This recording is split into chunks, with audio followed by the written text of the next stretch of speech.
Welcome to another episode of Russell Realty Minute with your host, Evan Russell, where Evan shares his real-world real estate experience with you. If you like what you hear, please be sure to give him a quick review right here in iTunes. Thank you for listening. So there's some talk based on COVID and based on the finances and based on the percentages of how many people went into a mortgage forbearance or went into some mortgage forgiveness or some loan modification of some type over the last 6-8 months of the COVID outbreak that's affected so many of us, not necessarily from a health perspective, but from a financial perspective. How many people haven't been able to pay their rent? How many people haven't been able to pay their mortgage? How many businesses have gone out of business based on lack of customers and lack of income?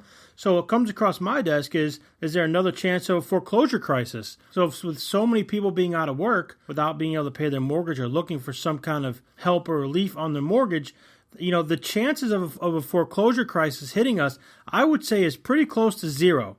Now, why do I say that? I say that because the home values are still higher or have risen in most areas of the country, especially here in Boston. They've risen so much or they've gone up so much that even if you were behind on your mortgage a couple, 3, 4, 5 months, you're still probably going to turn a profit on your house, provided that you've owned it for a couple years.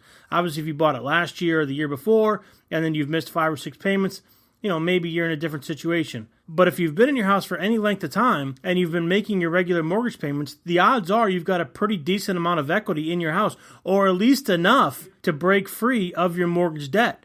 So if you were in a pickle and you did need to sell and you did need to get out of your mortgage debt and you did need to move somewhere else a little more affordable, a little cheaper based on the crisis that COVID has been to you, the chances are you're going to be able to do that. The word on the street that the foreclosure crisis is coming, we're having another bubble, another real estate bubble is going to explode, all that sort of stuff. I don't really think that's the case. I really do think that there's about a 0% chance of that happening, even with the robust forbearance program. Because again, I think that there's a ton of equity in people's homes, and when people go to sell their home, they're going to realize a little bit of a profit. Therefore, it's not going to go to foreclosure. Foreclosure means they just stop paying and walk away. Well, why would you stop paying and walk away if you had some equity in your house?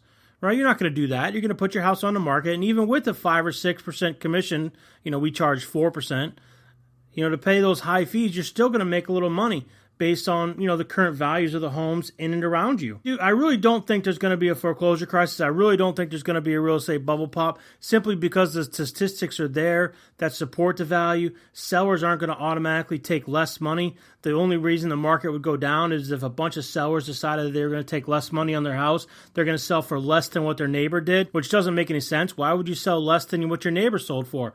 That doesn't make any sense. So the only way the numbers would come down is if the mortgage rates were to go up, and therefore people's spending power would not be as high. They wouldn't be able to afford the prices on the street. That would force the prices down. But as long as the interest rates stay low, people's spending ability is high. As long as people, sell for what their neighbor and the homes in the neighborhood are selling for, they're going to turn a profit. So there's no reason it's going to hit people walking away. That just doesn't make logical sense just based on the economics of what the real estate market is doing.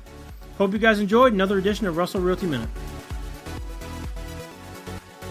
This has been another Russell Realty Minute, brought to you by Evan Russell.